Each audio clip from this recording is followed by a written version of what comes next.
আমাদের সঙ্গে দুজন সহকর্মী যুক্ত হচ্ছেন। রংপুর থেকে যুক্ত হচ্ছেন সহকর্মী মাজেদ মাসুদ এবং রাজধানী মোহাম্মদপুর থেকে রিফাত তাসরুবা। দুজনের কাছ থেকে নির্বাচনের প্রচারণার খবর জানবো। শুরুটা একটু রিফাত তাসরুবা আপনার কাছ থেকে শুরু করি। আপনি যেখানটায় আছেন সম্ভবত নামাজে গেছেন, আপনার যার প্রার্থীর সঙ্গে আছেন, নামাজটা শেষ হোক তারপরে আপনার কাছে আসি। আমি একটু মাজেদ মাসুদকে দিয়ে শেষ করে আসতে চাই। মাজেদ মাসুদ, আপনার কাছে যিনি আছেন যিনি আছেন, যার সঙ্গে আছেন, তার প্রচারণা কেমন চলছে? সার্বিক চিত্র অবশ্যই জানাবেন। কাউনিয়া উপজেলায় যে জায়গাটিতে রয়েছে, এই জায়গাটিতে 11 দলীয় জোটের যিনি প্রার্থী রয়েছেন এনসিপি সচিব আক্তার হোসেন, তার একটি নির্বাচনী পথসভা চলছে। যদিও এনসিপির পক্ষ থেকে আজকে বলা হয়েছে তারা নির্বাচনী পদযাত্রা করবে বেলা 4টায়। এনসিপির যিনি বর্তমানে মুখপাত্র রয়েছেন আসিফ মাহমুদ সজীব ভুঁইয়া, তিনি রংপুরে এসেছেন এবং তার সাথে রয়েছেন এনসিপির দক্ষিণাঞ্চলীয় মুখ্য সংগঠক হাসনাত আবদুল্লাহ। তারা এরই মধ্যে পীরগাছায় শহীদ আবু সাইদের কবর জিয়ারত করে রংপুরের উদ্দেশ্যে রওনা করেছেন। কাউনিয়ার এই মাঠে কিছুক্ষণের মধ্যে তারা নির্বাচনী পদযাত্রায় যুক্ত হবেন।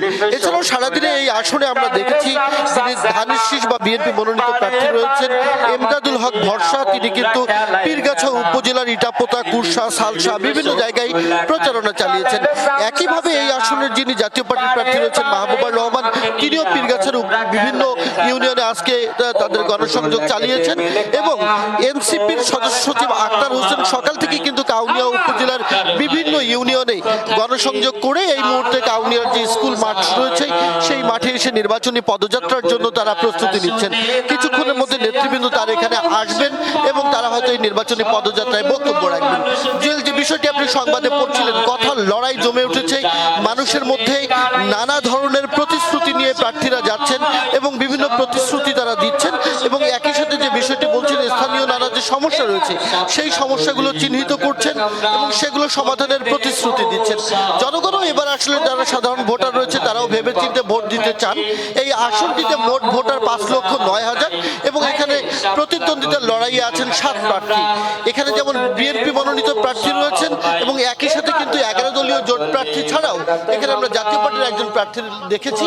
সব মিলে সবাই কিন্তু বেশ প্রতিদ্বন্দ্বিতাপূর্ণ অবস্থায় রয়েছেন। যদিও 11 দলের সাথে বিএনপি মনোনীত প্রার্থীর এখানে প্রতিযোগিতা হওয়ার একটি সম্ভাবনা রয়েছে। তবে ভোটাররা বলছেন যারা তাদেরকে কাছে পাবেন, যে সমস্ত মানুষ শুধু কথার বা উন্নয়নের ফুল জুড়ি নয়, যারা সত্যিকার অর্থে প্রতিশ্রুতি রক্ষা করবেন, এরকম মানুষকে তারা বেছে নিয়ে ভোট দিবেন। তো নির্বাচনী পদযাত্রা চলছে। কিছুক্ষণের মধ্যে বক্তব্য রাখবেন হাসনাত আবদুল্লাহ, আসিফ মাহমুদ সজীব ভুঁইয়া, আক্তার হোসেন ছাড়াও জামায়াতের সহকারী সেক্রেটারি জেনারেল আব্দুল হালিম এবং অন্যান্য নেতৃত্ব। অনেক ধন্যবাদ আপনাকে মাজেদ মাসুদ। এবারে আমরা যেতে চাই রিফাত তাসরুবা আপনার কাছে। আপনি সম্ভবত ববি হাজাজের সঙ্গে আছেন নির্বাচনী প্রচারণায়, পাশাপাশি সার্বিক পরিস্থিতি কেমন দেখছেন? সানবিট সব দিবে সামাল। সানবিট ম্যাজিক প্রেস ডিশওয়াশিং এর মাথা ঘোরানো সলিউশন। জুয়েল, আপনি ঠিকই ধরেছেন। আসলে আমি ঠিক এই মুহূর্তে দাঁড়িয়ে রয়েছি ঢাকা যে আসনে, সেই আসনটি মূলত 3টি থানা নিয়ে গঠিত হয়েছে। তার মধ্যে রয়েছে আদাবত থানা, আছে মোহাম্মদপুর থানা এবং শেরে বাংলার একাংশ। এবং এখানে যে ওয়ার্ডগুলো রয়েছে সেখানে প্রতিদ্বন্দ্বিতা করছেন ববি হাজাত এবং আছেন মামুনুল হক। তারা দুজনেই এখানে যে প্রচারণা চালিয়ে যাচ্ছেন, তারা ভোটারদের দ্বারে দ্বারে যাচ্ছেন, নির্বাচনী নানা প্রতিশ্রুতি দিচ্ছেন এবং সেই প্রতিশ্রুতি রাখার অঙ্গীকারও কিন্তু তারা দিচ্ছেন। তারা বলছেন বিগত 15 বছরে যে ক্ষয়ক্ষতিগুলো হয়েছিল, আমরা যদি বলি তারা ঠিক এভাবে বলেছে, সেগুলোকে খুব সহজে কাটিয়ে ওঠা আসলে সম্ভব না। তারপরও তারা চেষ্টা করে যাবেন। বিশেষ করে এই অঞ্চলটা, যে অঞ্চলের কথা আমি বললাম, এই অঞ্চলটা সবচেয়ে বেশি প্রভাব রয়েছে কিশোর গ্যাং, নানা রকমের অপরাধ, তরুণ অপরাধ এবং বিভিন্ন রকমের ডাকাতি, ছিনতাই। এগুলো আমরা বরাবরই বিভিন্ন পত্রপত্রিকায় বা নিউজে দেখে থাকি। আসলেই কিন্তু এই এলাকায় একটি বড় রকমের সমস্যা।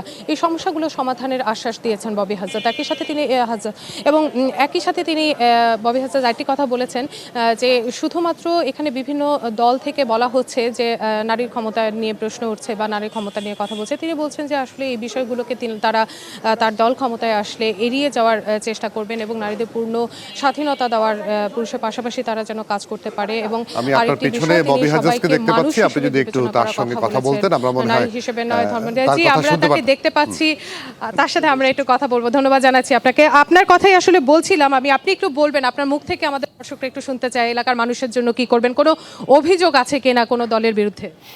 না, অভিযোগ নিয়ে কথা বলার আমাদের সময় নেই, আমাদের এখন কাজ করার সময় এবং এলাকা মানুষের জন্য সব ধরনের কাজ আমরা করতে চেষ্টা করছি। এই মুহূর্তে যদিও একটু দুঃখজনক বা সত্যি কাজ কম, প্রচারণা বেশি হচ্ছে, বাট এর আগে এই প্রচারণা শুরু করবার আগে আমরা এলাকার মানুষের জন্যই কাজ করছিলাম। মানে অত্র এলাকায় আপনার সন্ত্রাস নিরসনে পুলিশের নতুন পুলিশ বক্স বসানো থেকে শুরু করে সিসিটিভি ক্যামেরা লাগানো, এলাকায় টহল করার জন্য ভলেন্টারি টিম তৈরি করা, এরকম অনেক কাজ গত 3 মাস ধরে আমরা করছি। একই সাথে মনে করেন জলবদ্ধতা নিরসনের জন্য খাল পরিষ্কার থেকে শুরু করে অনেক কাজ, মানে আমরা কন্টিনিউসলি কাজ করে যাচ্ছি এলাকাবাসীদের জন্য। আমাদের মানে আমরা এলাকাবাসীদের প্রতি প্রতিজ্ঞাবদ্ধ যে আমরা যদি নির্বাচিত হয়ে আসি তাহলে অত্র এলাকায় সব ধরনের সন্ত্রাস মানে আমাদের প্রচেষ্টা থাকবে একদম নির্মূল করে দেওয়া, বাট একদম মিনিমামে আমরা নিয়ে আসব। কোনো ধরনের রাজনৈতিক বা ব্যবসায়িক পৃষ্ঠপোষকতায় কোনো সন্ত্রাসী এলাকায় আমরা হতে দেব না। সো সেগুলো আমরা বন্ধ করে নিয়ে আসবো। আমাদের জাতীয় প্রত্যাশা তো আছেই, অনেকটা একটা বিশাল সমস্যা এখানে গ্যাস সংকট। ধন্যবাদ জানাচ্ছি আপনাকে এবং একই সাথে আমরা প্রত্যাশা করছি যে তিনি ভোটারদের দ্বারে দ্বারে যাচ্ছেন, ভোট চাইছেন এবং তার প্রতি আমাদের শুভকামনা রইল। তো এই কিন্তু ছিল আমাদের কাছে এই মুহূর্তে এই আসন থেকে সবশেষ খবরাখবর। জুয়েল। রিফাত তাসরুবা, আপনাকে অনেক ধন্যবাদ।